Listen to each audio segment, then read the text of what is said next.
Hello दोस्तों, मैं नाजिर आलम आप सभी का स्वागत करता हूं आपके अपने यूट्यूब चैनल स्टडी सर्किल पकड़िया में। आज हम लोग देखेंगे 10th क्लास का चैप्टर 1 का वीवीआई सब्जेक्टिव क्वेश्चन। ठीक है, देखिए लघु उत्तरीय प्रश्न में है क्वेश्चन नंबर 1, राष्ट्रवाद क्या है। क्वेश्चन क्या है, राष्ट्रवाद क्या है। लघु उत्तरीय प्रश्न है, हिस्ट्री का पहला चैप्टर का वीवीआई क्वेश्चन है। तो इसका आंसर है राष्ट्रवाद आधुनिक युग की राजनैतिक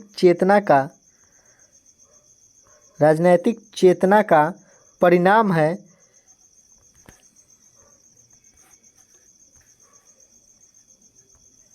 जो एक विशेष भौगोलिक, सांस्कृतिक एवं सामाजिक परिवेश में विकसित होती है। यूरोप में राष्ट्रवादी चेतना की शुरुआत फ्रांस से होती है। राष्ट्रवाद क्या है, राष्ट्रवाद एक चेतना है जो क्या है, राजनीतिक चेतना है जो एक विशेष भौगोलिक, सांस्कृतिक एवं सामाजिक परिवेश में विकसित होती है। अगला क्वेश्चन है मेजिनी कौन था। 2 नंबर क्वेश्चन है मेजिनी कौन था। वीवीआई क्वेश्चन है इस साल के लिए, बहुत ही इंपॉर्टेंट, याद रखिएगा क्वेश्चन मेजिनी कौन था। इसका आंसर है यानी उत्तर हो जाएगा मेजिनी साहित्यकार, गणतांत्रिक विचारों का समर्थक और योग्य सेनापति था जिसने इटली के एकीकरण में महत्वपूर्ण योगदान दिया था। मेजनी क्या था, इटली के एकीकरण जब हुआ था उसमें इसका महत्वपूर्ण योगदान था। मेजनी इटली में राष्ट्रवादियों के गुप्त दल कार्बोनरी का सदस्य था। 1845 ईस्वी में मेटरनिख की पराजय के बाद मेजिनी ने पुनः इटली आकर इटली के एकीकरण का प्रयास किया, लेकिन अपने इस प्रयास में भी वह असफल रहा और उसे पलायन करना पड़ा। मेजनी के द्वारा 1831 ईस्वी में यंग इटली एवं 1834 ईस्वी में यंग यूरोप की स्थापना का श्रेय प्राप्त है। 1848 के क्रांति के बाद पुनः वापसी एवं जनवादी आंदोलन की शुरुआत मेजनी द्वारा किया गया। क्या था, मेजनी एक साहित्यकार, गणतांत्रिक विचारों का समर्थक और योग्य सेनापति था जिसने इटली के एकीकरण में महत्वपूर्ण योगदान दिया था।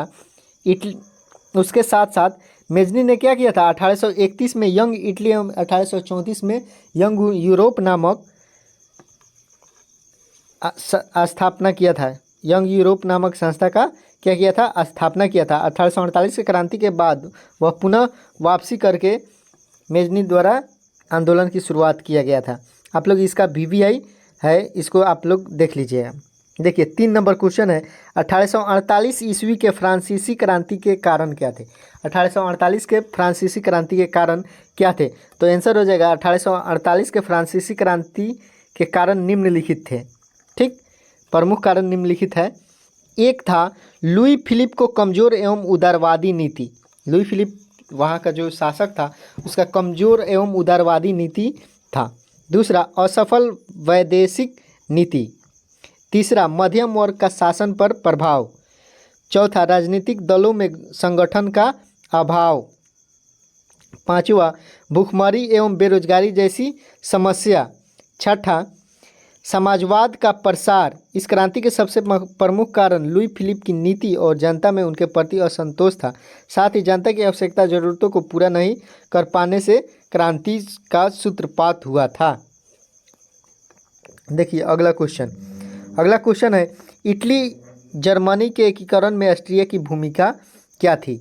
इटली और जर्मनी के एकीकरण हुआ था तो उसमें जर्मनी की क्या भूमिका थी, ये वीवीआई क्वेश्चन है, इसको आप लोग देख लीजिएगा। आंसर है इटली तथा जर्मनी के एकीकरण में ऑस्ट्रिया का सबसे बड़ा बाधा थी। इटली और जब जर्मनी का एकीकरण हुआ था तो उसमें सबसे बड़ी बाधा क्या था, ऑस्ट्रिया ही था। एकीकरण के पीछे मूलतः राष्ट्रवाद भावना थी और ऑस्ट्रिया का चांसलर मेटरनिख घोर प्रतिक्रियावादी था। उसने इटली तथा जर्मनी के एकीकरण के लिए होने वाले सभी आंदोलनों अथवा प्रयासों को दबाया।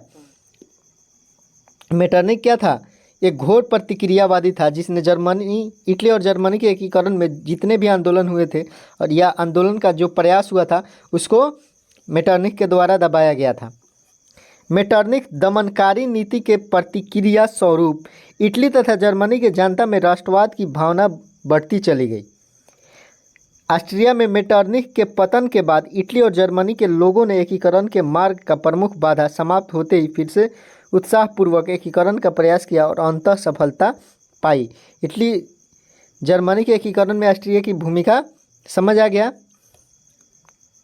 जैसे ही मेटरनिख की मृत्यु हुई उसके बाद वहाँ के लोगों में फिर से क्या हुआ, उत्साह जगा और उसने एकीकरण का प्रयास किया और सफलता भी पाई।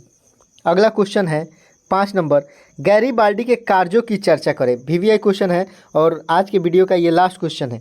देखिए क्वेश्चन है गैरीबाल्डी के कार्यों की चर्चा करें। गैरीबाल्डी के क्या क्या कार्य था उसके बारे में चर्चा करना है। ठीक, गैरीबाल्डी क्या था, एक नाविक था। आंसर है ज्यूसेप गैरीबाल्डी नीस नगर में 1807 ईस्वी में जन्मे, या ऐसे भी लिख सकते हैं आप कि गैरीबाल्डी का जन्म ज्यूसेप नीस नगर में 1807 ईस्वी में हुआ था। उसके पिता व्यापारिक जहाज में एक अधिकारी थे, अतः उसे भूमध्य सागर की यात्राओं का अनुभव था। इन यात्राओं से वह इटली के राष्ट्रभक्तों के संपर्क में आया। एक नौसैनिक विद्रोह में भाग लेने पर उसने मृत्युदंड मिला, किंतु वह दक्षिणी अमेरिका भाग गया। वहाँ उसने छापामार युद्ध का प्रशिक्षण प्राप्त किया। 1854 में इटली लौटने पर उसने क्रेपिरा टापू खरीद लिया। गैरीबाल्डी ने लाल कुर्ती नामक देशभक्तों का संगठन बनाया। 1000 लाल कुर्ती वाले स्वयंसेवकों का दल बना। 5 मई 1860 को सिसिली पर आक्रमण कर दिया। इंग्लैंड की अप्रत्याशित सहायता से उसने विजय प्राप्त कर स्वयं को अधिनायक घोषित कर दिया। क्या था, 1854 में उसने इटली लौटा तो क्या किया, टापू खरीदा और वहाँ पे 1000 लोगों की एक स्वयंसेवक दल बनाया। ठीक है, उसका नाम रखा था लाल कुर्ती। और 5 मई 1807 को सिसिली पर आक्रमण करके उसको जीत लिया। इंग्लैंड की अप्रत्याशित सहायता से उसने विजय प्राप्त कर स्वयं को अधिनायक घोषित कर दिया। रोम पर आक्रमण करने के से काबूर ने उसे रोक दिया तथा विक्टर एमेनुअल से समझौता कराकर नेपल्स और सिसिली को इटली में समाहित करना स्वीकार कर लिया और अपना शेष जीवन किसान के रूप में व्यतीत किया। लास्ट में क्या किया, वो विक्टर एमेनुअल को प्रधानमंत्री का पद देकर और सिसिली को इटली में मिला लिया और अपना पूरा जीवन अंत समय का किसान के रूप में व्यतीत किया। अगर वीडियो अच्छा लगे तो लाइक कर दीजिएगा, चैनल को सब्सक्राइब कर दीजिएगा और वीडियो को शेयर भी कीजिएगा कि दूसरे बच्चे तक आसानी से पहुंच सके। And I'll go if not,